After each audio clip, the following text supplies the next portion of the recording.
इन 3 स्थानों पर कभी नहीं जाना चाहिए, वरना बहुत पछताओगे।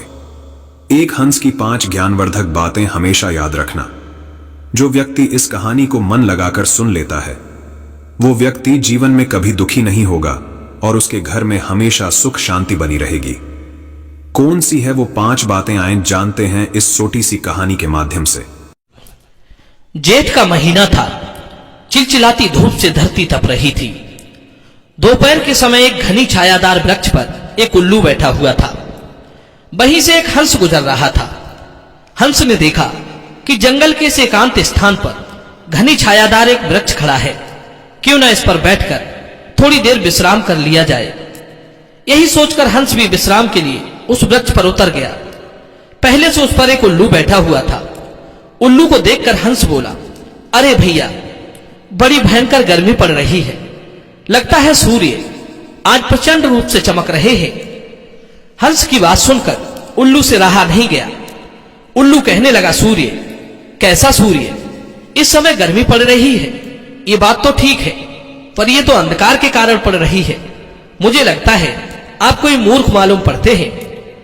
हंस बोला, उल्लू भैया, मैं मूर्ख नहीं बल्कि सत्य कह रहा हूं। सूर्य आकाश में रहता है और उसके उष्ण होने पर गर्मी की अधिकता बढ़ जाती है। सूर्य का प्रकाश सारे संसार में फैलता है। सूर्य के प्रकाश से ही दिन निकलता है। सूर्य के प्रकाश से ही गर्मी पड़ती है। हंस की बात सुनकर उल्लू हंसता हुआ बोला, हे मित्र, अब तुमने प्रकाश नाम की एक और नई चीज बता दी। पहले बोले सूर्य होता है, फिर बोले सूर्य का प्रकाश होता है। अगर आप चंद्रमा का नाम लेते तब तो मैं मान भी लेता, क्योंकि चंद्रमा ही आकाश में रहकर चमकता है।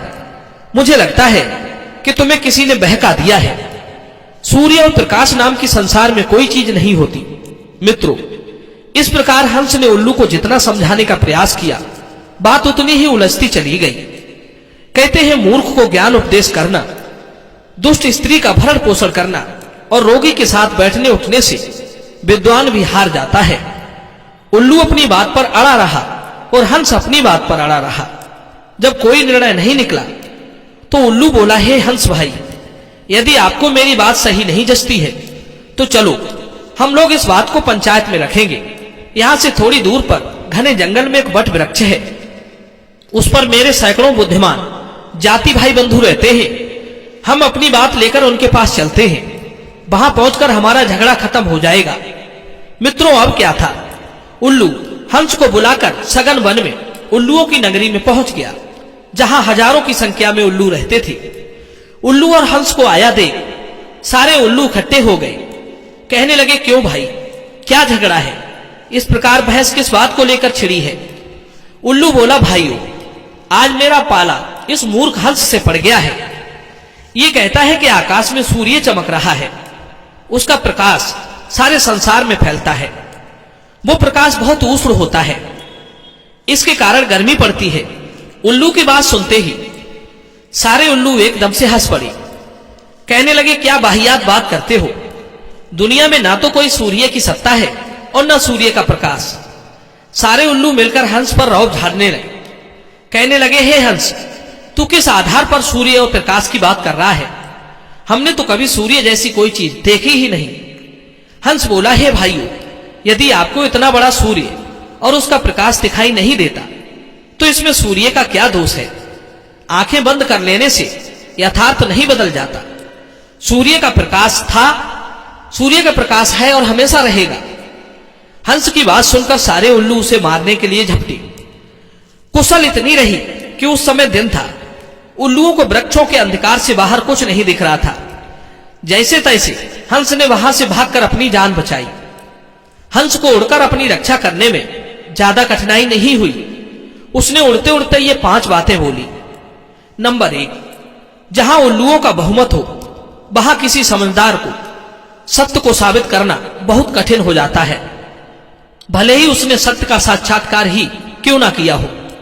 नंबर 2, जिस देश में राजा विरुद्ध हो, वेद पाठी धनी हो, वेद कर्मनिष्ठ ना हो, राजा अविवेकी हो, सभासद पक्षपात करने वाले हो, अधिकारी मूर्ख और निष्ठुर हो, साक्षी झूठ बोलने वाले हो, जिस जगह दुष्ट स्त्रियां और नीचों की प्रबलता हो, ऐसी जगह न धन की, न मान की, न सम्मान की, न वास की, न जीवन की किसी की भी इच्छा ना करें। नंबर 3, निरर्थक कलह करना मूर्खों का काम है। बुद्धिमान पुरुषों को इसका त्याग करना चाहिए। ऐसा करने से उसे अनर्थ का सामना नहीं करना पड़ता। यदि हंस उस मूर्ख उल्लू से इस बात पर बहस नहीं करता तो उसे उल्लुओं की सभा में नहीं जाना पड़ता। नंबर 4, मूर्ख मनुष्य धन, बुद्धि, विद्या से संपन्न सम्मानीय लोगों का अनादर करने में पीछे नहीं हटता। नंबर 5, दुष्ट और मूर्ख पुरुषों का स्वभाव मेघ के समान चंचल होता है। वे अचानक क्रोध कर बैठते हैं और अकारण ही प्रसन्न हो जाते हैं। नंबर 6, विद्वान लोग कहते हैं बोलने से ना बोलना अच्छा है। यदि बोलना ही पड़े तो सत्य बोलना चाहिए। यह वाणी की दूसरी विशेषता है। यदि सत्य क्रोध में बोलने के बजाय प्रिय बोला जाए तो यह तीसरी विशेषता है। और यदि वो धर्म सम्मत हो तो बोली की चौथी विशेषता है। पर याद रखना, जहां मूर्खों का, दुष्टों का बहुमत अधिक हो वहां सत्य बोलना भी विपत्ति का कारण बन जाता है। इसलिए चुप रहना ही श्रेष्ठकर है। मूढ़ व्यक्ति के साथ अधिक समय तक बहस करने से क्रोध की उत्पत्ति होती है। दर्शक बंधु, मैं उम्मीद करता हूं यह कहानी पसंद आई होगी। तो चलिए अपनी राय कमेंट बॉक्स में दीजिए और मिलते हैं आपसे अगली वीडियो में। आप सभी का बहुत बहुत धन्यवाद। जय श्री कृष्ण।